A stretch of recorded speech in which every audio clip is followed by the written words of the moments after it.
ei mene tukkotaan liipeet, mutta nyt on vedellä. Tää on resistiivinen näyttö, eli tää on lasia tämä siinä. Eikä ei ole mitään kalvoja siinä. Tää kyllä kestää. Design on tehty tänne, että tää ei kerää sitä. Pasaroisen saaristo. Joo, tänne on hypäskyvoimaa.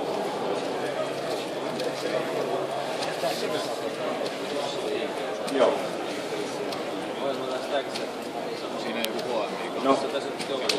No siihen meillä on olemassa omaa käyttämistä. Sun pystyy voit käyttää vaikka jotain muuta kaupallista eri ilmoista käyttää. Liittaisi siitä jotain, niin me voidaan OPC-hallita kiinni sitten. Joo.